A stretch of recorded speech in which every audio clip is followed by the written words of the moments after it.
रहीम रब्बी इश्रह ली सदरी व यस्सिर ली अमरी वहलुल उक़दतम मिन लिसानी यफ़क़हू क़ौली रब्बी ज़िदनी इल्मा।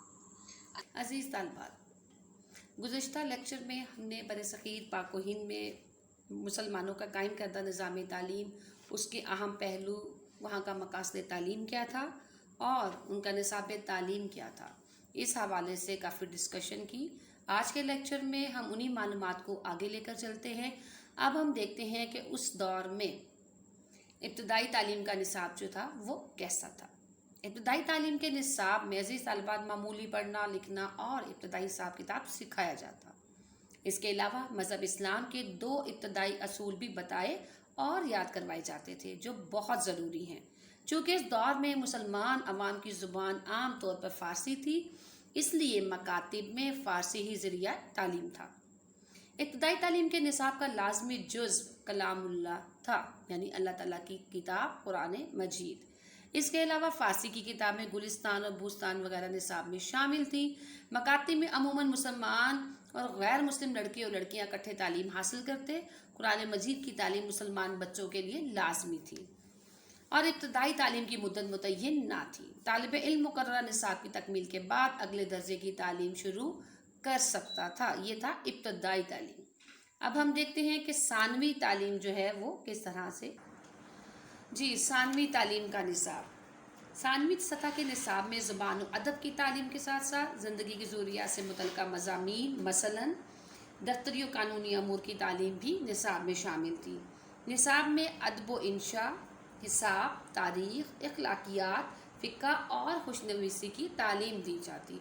खुशनवीसी से मुराद यानी खुशख़ती की लिखाई को बेहतर करने की प्रैक्टिस भी सानवी तालीम का एक हिस्सा थी। सानवी सतह पर फ़ारसी ज़ुबान ज़रिया तालीम थी, लेकिन अरबी ज़ुबान और अदब की तालीम भी उस दौर में दी जाती ताकि जो तुलबा आला तालीम हासिल करना चाहें दिक्कत महसूस ना करें।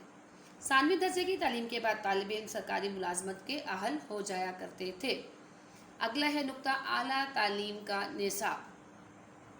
अज़ीज़ तालिबात, आला तालीम के दर्जे के निसाब में अरबी ज़ुबान और अदब, तफसीर, हदीस व फ़िक़्ह, असूल फ़िक़्ह, मंतिक, फ़लसफ़ा, इल्मुल कलाम, तसव्वुफ़ और इल्म हिय्यत वगैरह की तालीम जो है वो दी जाती और आला सतह पर अरबी को ज़रिया तालीम के तौर पर इस्तेमाल किया जाता था।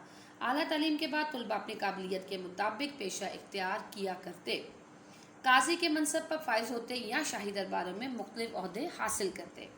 लेकिन दर्स व तदरीस के पेशे से मुंसलिक होने वालों को उस ज़माने में सबसे ज़्यादा इज़्ज़त व कदर की निगाह से देखा जाता।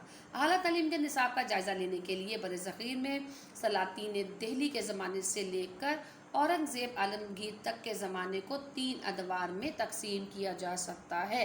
यानी कि आला तालीम का जो निसाब है वो सलातीन दिल्ली के दौर से और औरंगज़ेब आलमगीर के ज़माने तक 3 अदवार में तकसीम किया गया।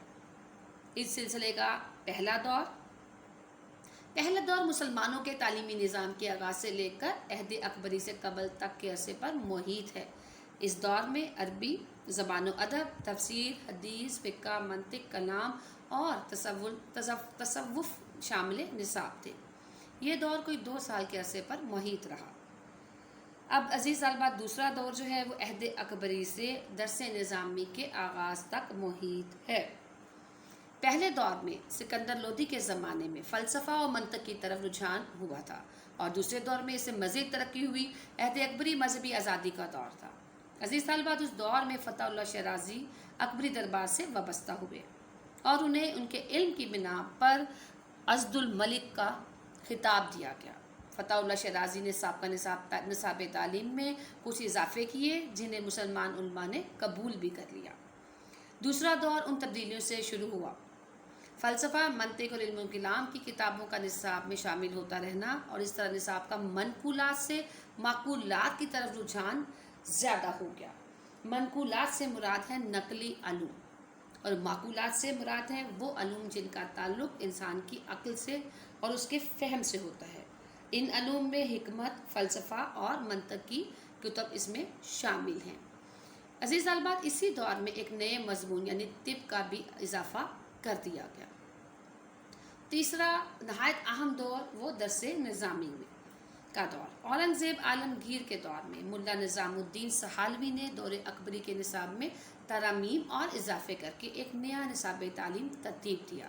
तरमीम का मतलब है तब्दीलियाँ करने के बाद, जिसे दरस निज़ामी के नाम से बरसगीर के कम बेश तमाम मदारिस में राइज किया गया। इस दौर में मनकूलात की बजाय माकूलात की तरफ मज़ीद झुकाव हुआ। वही बात जो मनकूलात का मैंने आपको बताया, एक नकली अलूम, इनमें तफसीर है, हदीस और फ़िक्का की कुतब शामिल हो जाती हैं, और माकूलात वो इल्म हो जाते हैं जिनका ताल्लुक़ इंसान की अक्ल से होता है, जिनको सीखने के लिए इंसान उनको अक्ल की कसौटी पर परखता है।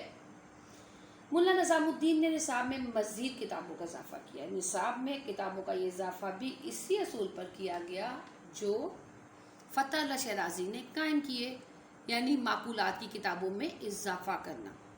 इसका नतीजा ये हुआ कि नकली अलूम बेतौजीही का शिकार हो गए, यानी उनकी तरफ तवज्जो जो है वो बहुत कम होना शुरू हो गई, और उन्हें इस्लामी मदारिस से वो मुकाम हासिल न रहा जिसके वो मुस्तहिक थे। मुल्ला निज़ामुद्दीन ने निसाबी कुतब के चुनाव के लिए ये असूल बताया कि हर इल्म फ़न की मुश्किल से मुश्किल किताब तुलबा के मुताला में आए।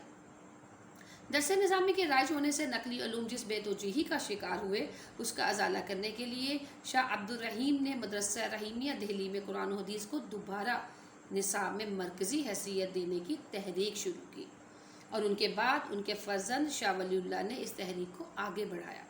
दरस निज़ामी के निसाब में जो खामियाँ थी उन पर सेहतमंदाना तनकीद करते हुए कुरान और हदीस के इल्म को तरक्की दी गई। हज़रत शाह वलीउल्लाह की इस तहरीक के मस्बत नताइज सामने आए। अब हम देखते हैं कि दरस निज़ामी की खसूसियात क्या हैं, और ये निज़ाम तालीम कौन से दौर में बहुत ज़्यादा तरक्की कर गया। दरस निज़ामी का आगाज़ आज से करीबन 400 साल कबल औरंगज़ेब के अहद में हुआ, लेकिन आज भी ये निसाब हमारे बहुत से दीनी मदारिस में बाज़ तब्दीलियों और इजाफ़ों के साथ अपनी कई एक खसूसियात की बिना पर राइज है। दरस निज़ामी के निसाब की चंद अहम खसूसियात दर्ज झेल हैं। नंबर 1, इस निसाब में फ़लसफ़ा और मंतिक वगैरह की निस्बत कुरान और हदीस पर तवज्जो कम थी। नंबर 2, निसाब में तारीख़ और जोग्राफ़िया जैसे अहम मज़ामीन शामिल नहीं थे। सर्फ़ व नफ़्ह की किताबें निसाब में शामिल थीं। दरस निज़ामी के निसाब की एक खसूसियत ये है कि क़ुव्वत मुताला कवी हो जाता है, यानी बहुत मजबूत हो जाता है। दरस निज़ामी के निसाब में मालूमात की वुसअत की बजाय फ़हम व तदब्बुर और सोचो विचार पर ज़्यादा ज़ोर दिया गया। अज़ीज़ तालबा, दरस निज़ामी के निसाब का जायज़ा लेने से ये नतीजा सामने आता है कि उस दौर में निसाब को पेचीदा और बहुत मुश्किल बना दिया गया। आला तालीम में मनकूलात की निस्बत माकूलात ज़्यादा अहमियत इख्तियार कर गए। ये निसाब आजकल भी मदारिस में पढ़ाया जाता है, लेकिन मुल्ला निज़ामुद्दीन के बनाए गए निसाब और आजकल के दरस निज़ामी के निसाब में बहुत फ़र्क है। आजकल बहुत सी ऐसी किताबें निसाब में शामिल हैं जो मुल्ला निज़ामुद्दीन के अहद में ना थी। इसके अलावा मुतअद्दिद किताबें जो उस वक्त निसाब में शामिल थीं आजकल ख़त्म कर दी गई। इन तब्दीलियों के बावजूद दरस निज़ामी का निसाब जमूद का शिकार है और ज़माने के बदलते हुए तकाज़ों का साथ नहीं दे पा रहा। ये तो था दरस निज़ामी की खसूसियात और उनका एक जायज़ा।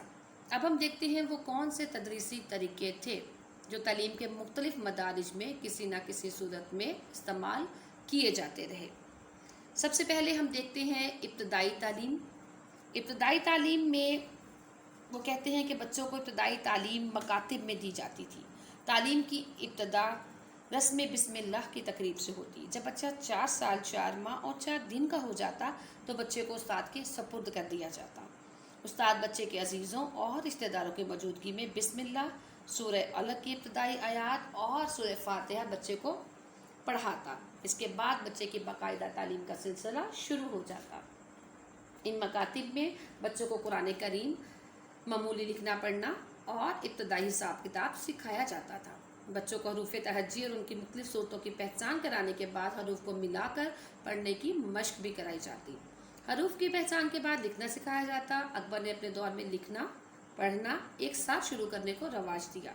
चुनाचे हरूफ तहज्जी लिखने के साथ साथ उनकी शक्लें और नाम भी याद करवाए जाते और मुसलसल मशक के बाद बच्चे पढ़ने के साथ साथ लिखने के काबिल भी हो जाया करते थे। सानवी और आला दर्जे में तदरीसी तरीके या तदरीसी महारतें कौन कौन सी होती हैं? सानवी दर्जा जो होता है वो दरमियान वाला दर्जा, और आला दर्जा जो है वो है आला दर्जे की स्टडीज़ या पढ़ाई। अब देखते हैं कि इनमें कौन कौन से तदरीसी तरीके राइज थे। पहला तरीका है तकरीरी तरीका, जिसको हम लेक्चर मेथड भी कहते हैं। दूसरा है दरसी किताब का तरीका यानी टेक्स्ट बुक मेथड। तीसरा है गहरे मुताले का तरीका यानी डीप स्टडी मेथड। और चौथा तरीका है गहरा मुताला यानी डिस्कशन। उसके बाद आएगा बहस व मुबासा का तरीका, जिसको हम कहते हैं डिस्कशन मेथड। और उसके बाद आता है लास्ट वन गहरा मुताला, ठीक है, यानी कि डीप डिस्कशन मेथड जिसको हम कह सकते हैं, या डीप स्टडी मेथड भी कहते हैं। अब आ जाइए पहले तरीके की तरफ, तकरीरी तरीका तदरीस आखिर क्या है। तकरीरी तरीका बहुत कदीम है और हिंदुस्तान के करीबन तमाम मदारिस में सानवी और आला तालीम के लिए तरीका राइज था। असातिज़ा मज़मून के बारे में तुलबा को लेक्चर देते और तुलबा अहम नकात को लिख लेते। उस्ताद दर्स के हल्का में किसी ऊंचे मुकाम या मसनद पर बैठता था और दर्स के बाद तुलबा सवालात के ज़रिए मुश्किल और पेचीदा बातों को दोबारा समझ लेते ताकि कोई खलिश बाकी ना रहे। मौलवी भी अपनी तदरीस का जायज़ा लेने के लिए पढ़ाए गए मवाद से सवालात पूछते थे। बेटा ये है लेक्चर मेथड जो आज भी हमारे स्कूल्स में, हमारे कॉलेजेस में राइज है। यानी उस्ताद जो है वो एक लेक्चर की सूरत में तमाम उन्वानात जो हैं किताब की पेचीदा मालूमात आपको जो है वो फराहम कर देते हैं और तुलबा जो है इस तमाम लेक्चर को बगौर सुनते हैं और उसके बाद वो सवालात के ज़रिए अपने मुश्किलात को और अपने पेचीदा बातों को सवालात के ज़रिए समझने की कोशिश करते हैं। दूसरा तरीकाकार आता है दरसी किताब का तरीका यानी टेक्स्ट बुक मेथड। इस तरीका तदरीस में असातिज़ा किताब की किरत करते हैं और तुलबा उन्हें गौर से सुनते हैं। बाज़ औक़ात तुलबा किरत करते हैं और उस्ताद गलतियाँ दुरुस्त करते चले जाते हैं और इबारत के मुश्किल मुकामात की तशरीह भी साथ साथ करती हैं।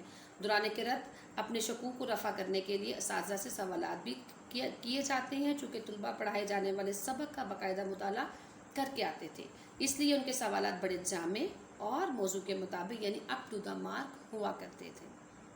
और ये तरीकाकार आज भी हमारे जमात में राइज है। गहरे मुताले का तरीका यानी डीप स्टडी मेथड। इस तरीकाकार में उस्ताद के सबक पढ़ाने से पहले तालिब इल्म सबक का खुद मुताला करते हैं। इसका तरीका ये था कि इबारत और तर्जमा की जानिब तवज्जो की जाती। सबक में जो नए अल्फाज आते लुगत की मदद से इनके मानी देखे जाते और मतलब समझने की कोशिश भी की जाती। अगर एक दफ़ा मुताले से मसला हल ना होता तो दूसरी और तीसरी बार कोशिश की जाती और सिर्फ वही मसाइल असातिज़ा के सामने पेश किए जाते जो तुलबा कोशिश के बावजूद खुद हल ना कर पाते। गहरे मुताला का तरीकाकार आज भी आला दर्जे के संजीदा तुलबा के लिए बेहतरीन है। यानी इसको हम छोटी सतह पर भी इस्तेमाल कर सकते हैं, लेकिन ज़्यादातर ये तरीका जो है वो बड़ी क्लासेस के लिए ज़्यादा इफ़ेक्टिव और फ्रूटफुल होता है। बहस व मुबासा का तरीका, इसका मतलब है डिस्कशन मेथड। दौरान तदरीस सवालात और जवाबात एक लाजमी और ज़रूरी चीज़ है। मुसलमानों के निज़ाम तालीम में बहस व मुबासा के तरीक़ों को बहुत अहमियत हमेशा से दी जाती है। इस तरीक़ा में मौलवी पढ़ाने के लिए पूरी तरह तैयार होकर आता है और दूसरी तरफ तुलबा भी महज खामोश सामे नहीं होते बल्कि पूरी तरह सबक में शिरकत करते हैं। बाज़ औक़ात सवालात और जवाबात का ये सिलसिला मुबासा की शक्ल भी इख्तियार कर जाता है। मशहूर असातिज़ा के दस में हम असर उल्मा भी शिरकत करते थे। इस तरह बहस व मुबासा का मेयार बहुत बुलंद होता और आला तालीम का ये तरीक़ाकार नहायत कामयाब था और बहुत ज़्यादा जो है अब भी मुख्तलिफ़ स्कूल्स में ये तरीक़ाकार जो है राइज है। जी तालबात, आज हमने बरसग़ीर पाक व हिंद में निसाब के क्या दर्जात थे उनके हवाले से पढ़ा। दरस निज़ामी क्या है, दरस निज़ामी की ख़ुसूसियात और तदरीसी तरीक़े वो कौन कौन से हैं जो उस वक्त बरसग़ीर पाक व हिंद में राइज थे, इनके हवाले से पढ़ा। आज का लेक्चर हमारा यहीं पे ख़त्म होता है। इंशाअल्लाह अगले लेक्चर में आपकी खिदमत में फिर हाजिर होंगी। अस्सलामु अलैकुम व रहमतुल्लाहि व बरकातुहू।